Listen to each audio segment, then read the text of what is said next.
92.7 big FM पर आप सुन रहे हैं यादों का idiot box with Nilesh Mishra season 3। दोस्तों, हमारी कहानियां आप रेडियो के अलावा जब चाहें मोबाइल फोन पर ये नंबर डायल करके सुन सकते हैं 505-6677 यानी 505-6677। दोस्तों, जो कहानियां मैं आपको सुनाता हूं वो लिखी होती हैं मेरी मंडली ने। जी हाँ, मुंबई, दिल्ली और भारत के कई शहरों में एक राइटर्स की मंडली है जिनको मैं ट्रेन करता हूं। दोस्तों, मैं आपको सुनाने जा रहा हूं संकेत शर्मा की लिखी कहानी कलाकार पत्नी। अगर मैं एक बात कहूं तो गुस्सा तो नहीं होंगे आप? राकेश कुमार जी के एक सहकर्मी ने उनसे कहा। हाँ, कैसी बात कर रहे हैं आप? एक आप ही तो हैं जिनसे मैं अपना दुख दर्द बांटता हूं, आप कुछ भी कहिए। इस पूरी घटना में गलती आप ही की है। देखिए राकेश जी, अगर आप भाभी जी को ना उकसाते तो वो कभी उस तरफ ध्यान ही ना लगाती। आपको क्या पड़ी थी बेफजूल की सलाह देने की? राकेश जी ने बेचारी नजरों से अपने सहकर्मी को देखा और कहा, अरे मुझे अगर 100% में दशमलव भाग भी पता होता तो मैं अपनी पत्नी को ऐसी सलाह कभी ना देता। मुझे लगा बच्चे बड़े हो गए हैं तो दिन भर घर पे बोर होने से अच्छा है कि कुछ सीख ही लें। राकेश जी के सहकर्मी ने उनके कंधे पे हाथ रख के उनको सांत्वना दी और अपनी कुर्सी पे चले गए। राकेश जी भी अपने स्थान पे बैठ गए और आज रात जाने वाले स्पीड पोस्ट की डिटेल्स देखने लग गए। डाक विभाग में काम करते करते उनको 20 साल हो गए थे। राकेश जी की समस्या थी घर पे रहने वाली कला। जी नहीं, कला उनकी पत्नी का नाम नहीं था। कला तो उनकी पत्नी आजकल सीख रही थी और वो भी ड्राइंग की कला। राकेश जी ने उनको कुछ नया सीखने की सलाह दी थी और उनकी पत्नी ने कहा था कि उनको बचपन से ड्राइंग का बड़ा शौक था, इसलिए वो ड्राइंग क्लासेस जाएंगी। लेकिन कुछ ही दिनों में ड्राइंग की इन क्लासेस ने राकेश जी के जीवन में चुभने वाले रंग भर दिए थे। राकेश जी जब भी हर शाम डाक विभाग की अपनी नौकरी से थक हार के घर जाते तो उनकी पत्नी उनको उस दिन की अपनी नई ड्राइंग दिखाती। राकेश जी की पत्नी तो ड्राइंग दिखाती, लेकिन राकेश जी का ड्राइंग देखने का बिल्कुल मन ना करता। लाख कोशिश करने के बाद भी वो समझ ना पाते कि उनकी पत्नी ने बनाया क्या है। मुसीबत यह थी कि उनकी पत्नी उनसे उल्टे पूछा करती कि बताओ मैंने क्या बनाया है। राकेश जी काफी देर तक एक विशेषज्ञ की तरह पत्नी की ड्राइंग को देखते और फिर अनुमान लगाते कि भगवान ने इस तरह की आकृति की क्या क्या चीजें इस धरती पर बनाई हैं। कभी उनका अनुमान सही लगता तो कभी गलत। सही अनुमान लगाने वाली शाम तो ठीक बीतती, लेकिन गलत अनुमान लगाने वाली शाम बिताए न बीतती। कभी खाना न मिलता तो कभी टीवी देखने को नहीं मिलता। इसके साथ साथ कला की समझ न होने के ताने भी सुनने पड़ते। इसके लिए वो खुद ही को जिम्मेदार मानने लगे थे। अकेले में खुद को कोसते हुए कहते कि वो ड्राइंग की जगह कोई और क्लासेस जाने का सुझाव भी तो दे सकते थे भाई। रोज की तरह आज शाम भी राकेश कुमार जी अपने घर पहुंच गए थे। बड़े बुझे मन से उन्होंने दरवाजे की घंटी बजाई। पत्नी ने दरवाजा खोला। पत्नी मुस्कुरा रही थी।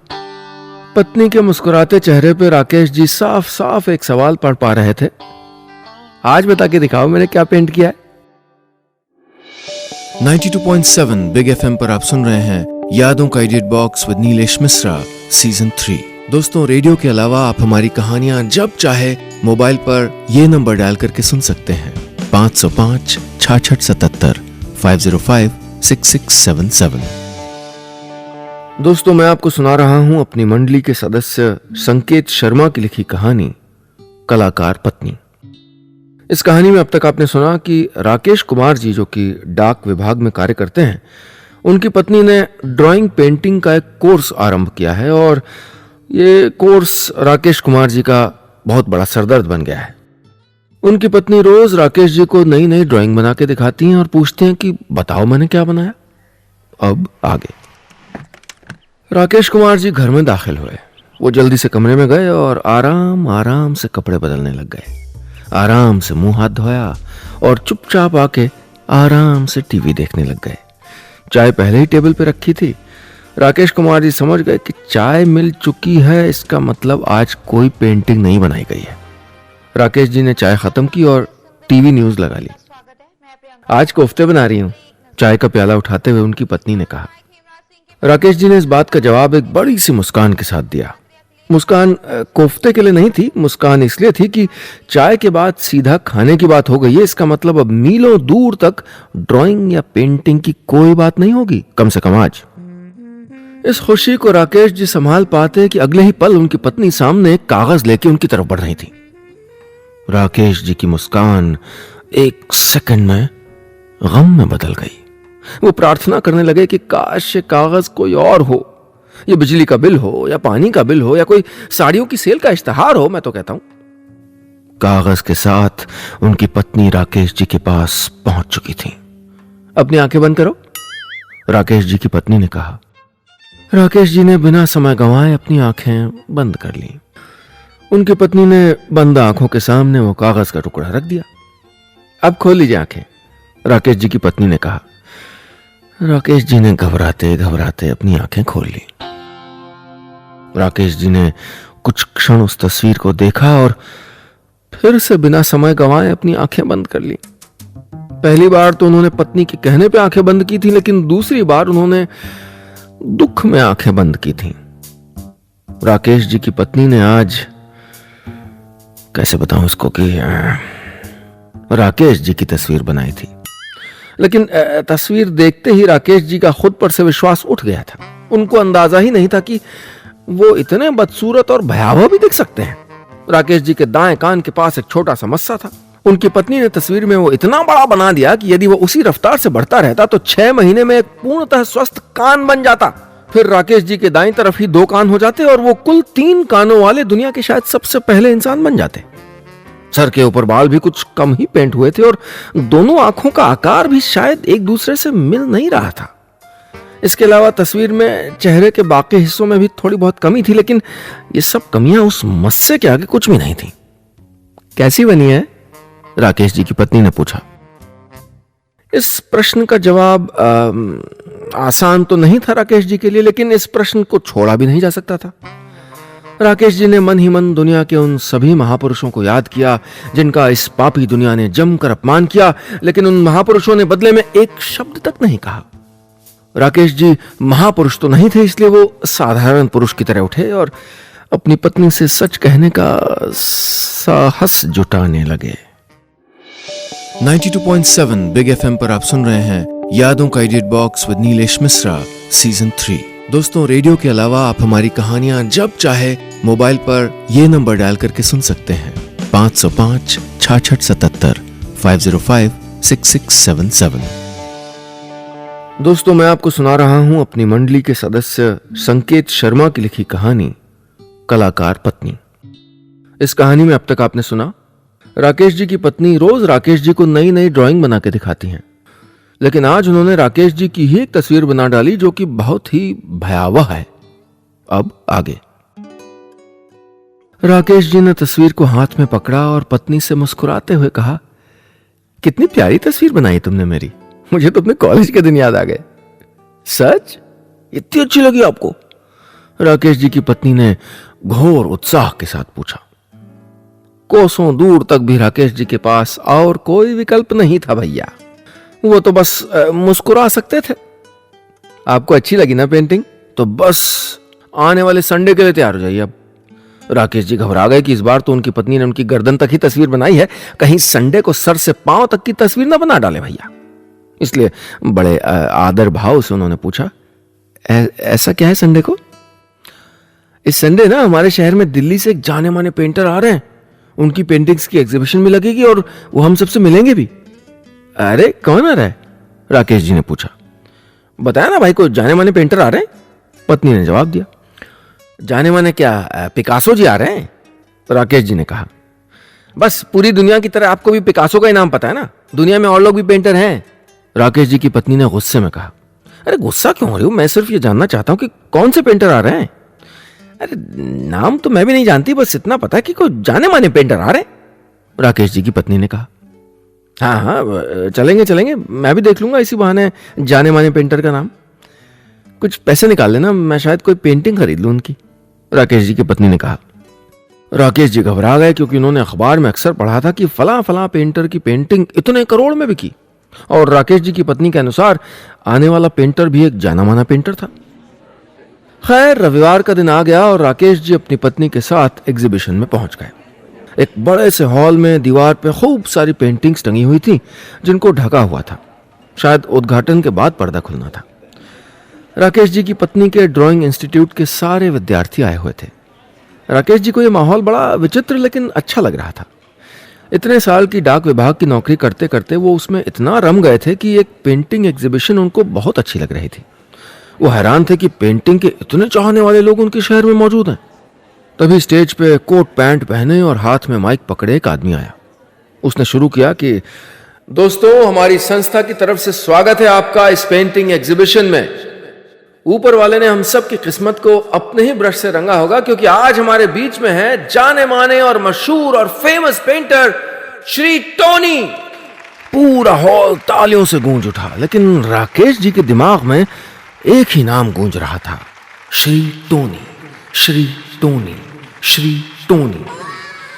पिकासो का नाम जानने और सुनने वाले राकेश जी के लिए एक जाने माने पेंटर का नाम टोनी होना कुछ अजीब सा था। राकेश जी अपनी कुर्सी से खड़े हो गए। वो जल्दी से जल्दी इस जाने माने पेंटर श्री टोनी के दर्शन करना चाहते थे। 92.7 बिग एफएम पर आप सुन रहे हैं यादों का edit box with Nilesh Mishra season 3। दोस्तों, रेडियो के अलावा आप हमारी कहानियां जब चाहे मोबाइल पर ये नंबर डायल करके सुन सकते हैं 505 6677 505 6677। दोस्तों, मैं आपको सुना रहा हूं अपनी मंडली के सदस्य संकेत शर्मा की लिखी कहानी कलाकार पत्नी। अभी तक इस कहानी में आपने सुना कि राकेश कुमार जी की पत्नी, जिनको ड्राइंग और पेंटिंग का शौक है, उन्होंने राकेश जी की एक भयावह तस्वीर भी बना दी है। दूसरी तरफ शहर में एक जाने माने पेंटर श्री टोनी आए हैं और राकेश जी की पत्नी राकेश जी के साथ श्री टोनी की पेंटिंग्स की एग्जीबिशन देखने आई हैं। अब आगे। हॉल में तालियों का शोर बढ़ता जा रहा था और धीरे धीरे श्री टोनी मंच की तरफ बढ़ रहे थे। खद्दर का कुर्ता और जीन्स पहने, आंखों पे चश्मा लगाए, बाल थोड़े से लंबे और चेहरे पे एक सधी हुई शराफत। श्री टोनी को राकेश जी ने जैसे अपनी कल्पना में पेंट किया था, वो उससे बिल्कुल विपरीत थे। हार पहना के श्री टोनी का स्वागत किया गया और उनके द्वारा बनाई गई पेंटिंग्स को जनता के लिए खोल दिया गया। राकेश जी तो इस मौके की तलाश में कब से थे। श्री टोनी के दर्शन के बाद वो उनकी बनाई पेंटिंग्स को देखना चाहते थे। राकेश जी की पत्नी अपने ड्राइंग इंस्टीट्यूट के सहपाठियों के साथ एग्जीबिशन देखने चली गईं। राकेश जी ने उनके साथ न जाके अकेले ही पेंटिंग्स देखने का फैसला किया। पूरे हॉल में करीब करीब 60-70 पेंटिंग्स थीं, जिनको एक शीर्षक भी दिया गया था, जीवन दर्शन। राकेश जी ने पेंटिंग्स को देखना आरंभ किया। पहली पेंटिंग को देखते ही उनके कदम ठिठक गए। एक आदमी जंगल में सर के बल उल्टा खड़ा था, जैसे शीर्षासन कर रहा हो। इस पेंटिंग की कीमत थी 5000 रुपए। राकेश जी समझने की पूरी कोशिश कर रहे थे कि इस चित्र में ऐसा क्या है जो उसको 5000 का बनाता है और जीवन दर्शन के कौन से पहलू को यह दर्शाता है। उन्होंने कुछ देर उस चित्र को हर दिशा से देखा। जब किसी भी दिशा से उनको समझ ना आया तो उन्होंने अपनी पत्नी से पूछना ही उचित समझा। उन्होंने अपनी पत्नी को बुलाया और वो चित्र दिखाया। राकेश जी की पत्नी ने भी उस चित्र को कुछ देर तक बड़े गौर से देखा। उनको भी शायद समझ नहीं आ रहा था, लेकिन ड्राइंग की छात्रा होने के नाते इस पेंटिंग को समझने का उन पर एक मानसिक दबाव था। कितनी गहराई है इस पेंटिंग में, राकेश जी की पत्नी ने कहा। क्या गहराई है, मुझे भी तो समझाओ, राकेश जी ने कहा। देखिए, इस पेंटिंग का मतलब है कि जिंदगी को चाहे उल्टा कर दें या सीधा रहने दें, जिंदगी जिंदगी रहती है। राकेश जी को यह व्याख्या थोड़ी अटपटी लगी। इसमें जीवन दर्शन कहां है, उन्होंने थोड़ा चिढ़ते हुए कहा। अरे, चारों तरफ जो जंगल बना है ना, यही तो है जीवन दर्शन। इस जंगल का मतलब है कि दुनिया एक जंगल है और आपको इस दुनिया रूपी जंगल में अकेले रहना है। अपनी पत्नी का व्याख्यान सुनकर राकेश जी ने दोबारा उस पेंटिंग को देखा और पत्नी के कहे अनुसार उस पेंटिंग को समझने की कोशिश की, लेकिन अभी भी उनको उसमें कोई जीवन दर्शन नजर नहीं आ रहा था। उन्हें तो ये पेंटिंग योगासन के फायदे नामक किताब से शीर्षासन का चित्र उठा के चिपका देने जैसी लग रही थी। वो पत्नी से दोबारा कुछ पूछ पाते कि उनकी पत्नी उनके पास से जा चुकी थी और वापस अपने ड्राइंग स्टूडेंट्स वाले दल में शामिल हो गई थी। राकेश जी ने देखा कि उनके आसपास खड़े बाकी लोग भी उसी पेंटिंग को बड़े ध्यान से देख रहे हैं। उन्होंने मनी मन सोचा कि शायद ये सब भी मेरी तरह इसमें जीवन दर्शन ढूंढ रहे हैं। राकेश जी आगे बढ़ते इससे पहले उनकी पत्नी तेजी से उनके पास आई और कान में चुपके से कहा, 7,500 रुपए चाहिए अब भी। 92.7 बिग एफएम पर आप सुन रहे हैं यादों का edit box with Nilesh Mishra season 3। दोस्तों, रेडियो के अलावा आप हमारी कहानियां जब चाहे मोबाइल पर ये नंबर डायल करके सुन सकते हैं 505 6677 505 6677। दोस्तों, मैं आपको सुना रहा हूं अपनी मंडली के सदस्य संकेत शर्मा की लिखी कहानी कलाकार पत्नी। इस कहानी में अब तक आपने सुना राकेश कुमार जी की पत्नी, जिनको ड्राइंग और पेंटिंग का शौक है, वो उनको किसी मशहूर पेंटर श्री टोनी की पेंटिंग एग्जीबिशन में लाई हैं। राकेश जी पेंटिंग समझने की कोशिश करते हैं और उनकी पत्नी उनसे अचानक 7,500 रुपए की मांग करती है। अब आगे। पत्नी के 7,500 रुपए मांगते ही राकेश जी को समझने में देर न लगी कि उनकी पत्नी ने महान पेंटर श्री टोनी के द्वारा बनाई गई कोई दार्शनिक पेंटिंग पसंद कर ली है। फिर भी अनजान बनते हुए उन्होंने पत्नी से पूछा, अचानक 7,500 रुपए किस लिए चाहिए? पत्नी ने उनका हाथ पकड़ा और खींचती हुई एक पेंटिंग के सामने ले गई और कहा, देखो कितनी अच्छी पेंटिंग है, मुझे खरीदनी है ये। राकेश जी ने नजर उठा के उस पेंटिंग को देखा। एक लड़का नदी किनारे बैठा था, बस यही था इस पेंटिंग में। इसमें 7,500 वाला क्या है? राकेश जी ने हैरानी से पूछा। यह सुनते ही उनकी पत्नी का मुंह बन गया और उन्होंने तपाक से कहा, यही फर्क होता है एक कलाकार और आम इंसान में। समझने की कोशिश करोगे तब समझोगे कला को। राकेश जी ने उस पेंटिंग को दोबारा देखा। इस बार साधारण दृष्टि से नहीं बल्कि कला की दृष्टि से देखा, लेकिन फिर भी उनको पेंटिंग साधारण ही लगी। उन्हें लगा कि ऐसी पेंटिंग तो 8वीं कक्षा में ड्राइंग का सबसे नालायक छात्र भी बना सकता है। इस सब के बावजूद भी राकेश जी उस पेंटिंग में भी जीवन दर्शन ढूंढने लगे। सबसे पहला जीवन दर्शन वाला ख्याल जो उनको आया वो ये था कि नदी किनारे बैठा एक युवक मछुआरा है जो सुबह से एक भी मछली नहीं पकड़ पाया है, और अगर शाम तक ये मछलियां ना पकड़ पाया तो आज के दिन ये कुछ नहीं कमा पाएगा। लेकिन राकेश जी का यह ख्याल तो जीवन का कटु सत्य था। जीवन दर्शन और जीवन के कटु सत्य में जमीन आसमान का फर्क होता है। जीवन दर्शन सुनने और सुनाने में बड़ा मजा आता है, लेकिन जीवन के कटु सत्य न सुनने में अच्छे लगते हैं और न सुनाने में। राकेश जी ने दोबारा अपने दिमाग पर जोर डाला और आखिरकार उनको जीवन दर्शन का दार्शनिक विचार मिल ही गया। वो पत्नी की तरफ मुड़े और कहा, ये पेंटिंग कहना चाहती है कि जीवन बहता पानी है जिस पे किसी का जोर नहीं चलता। यह सुनते ही पत्नी ने फिर वही ताना मारा, यही फर्क होता है कलाकार और आम इंसान में। इस बार राकेश जी को गुस्सा आ गया। उन्होंने तुनक के पत्नी से कहा, तुम ही एक्सप्लेन कर दो इस पेंटिंग को। राकेश जी की पत्नी ने अपने चेहरे पे गर्व वाली मुस्कान बिखेरी और कहा, ये देखो, नदी किनारे बैठा एक युवक नदी में झांक रहा है और अपनी परछाई देख रहा है। इसका मतलब श्री टोनी इस पेंटिंग के जरिए कहना चाहते हैं कि आप जीवन में कहीं भी चले जाएं, आपकी परछाई आपका पीछा कभी नहीं छोड़ती। यह सुनते ही राकेश जी के चेहरे का रंग उड़ गया। उन्होंने पत्नी को समझाते हुए कहा, यह जीवन दर्शन नहीं विज्ञान है। जब भी प्रकाश हमारे शरीर पे पड़ता है तो उसकी परछाई बनती है, और प्रकृति ने पानी को बनाया ही ऐसा है कि जो भी पानी में झांकता है उसको अपनी परछाई दिखाई देती है। इसमें क्या है? राकेश जी की इन सारी बातों ने उनकी पत्नी पे कोई प्रभाव नहीं डाला। उनकी पत्नी ने अपने पुराने वाले ताने में एक वाक्य और जोड़ के कहा, मैं यहां कला की बात कर रही हूं और आप विज्ञान को लेकर बैठे हैं। यही फर्क होता है एक कलाकार और आम इंसान में। 92.7 बिग एफएम पर आप सुन रहे हैं यादों का edit box with Nilesh Mishra season 3। दोस्तों, रेडियो के अलावा आप हमारी कहानियां जब चाहे मोबाइल पर ये नंबर डायल करके सुन सकते हैं 505 6677 505 6677। दोस्तों, मैं आपको सुना रहा हूं अपनी मंडली के सदस्य संकेत शर्मा की लिखी कहानी कलाकार पत्नी। इस कहानी में अब तक आपने सुना राकेश कुमार जी की पत्नी, जिनको ड्राइंग और पेंटिंग का शौक है, वो राकेश जी को मशहूर पेंटर श्री टोनी की पेंटिंग एग्जीबिशन में ले आई हैं, जहां राकेश जी की पत्नी एक 7,500 की पेंटिंग खरीदना चाहती हैं, लेकिन वो पेंटिंग राकेश जी को बहुत साधारण लगती है। अब आगे। राकेश जी की पत्नी के कला के ज्ञान के सामने राकेश जी का विज्ञान हार गया था। एक आम इंसान राकेश जी अपनी कलाकार पत्नी से परास्त हो चुके थे। राकेश जी को 7,500 रुपए देने पड़े। पेंटिंग हाथ में पकड़े राकेश जी की पत्नी और राकेश जी एक कतार में खड़े थे ताकि इस पे श्री टोनी के हस्ताक्षर लिए जा सकें। राकेश जी ने चारों तरफ देखा, लोग बड़े गौर से पेंटिंग्स को देख रहे थे, उन पे विचार विमर्श कर रहे थे। कतार में भी काफी लोग खड़े थे हाथों में पेंटिंग्स पकड़ के। कईयों ने तो 3-4 पेंटिंग्स तक खरीदी थी। राकेश जी इस भीड़ में खुद को बहुत अकेला और असहज महसूस कर रहे थे।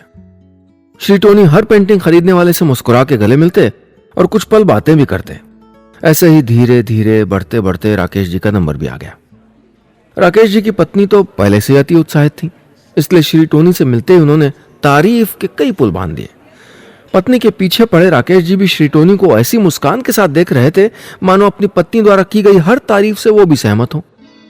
श्री टोनी ने पेंटिंग पे हस्ताक्षर भी श्री टोनी के नाम से ही किए। राकेश जी के दिल में आया कि पूछें, आप खुद ही अपने हस्ताक्षर के आगे श्री क्यों लगा रहे हैं? अरे आपको तो सिर्फ टोनी नाम से हस्ताक्षर करने चाहिए।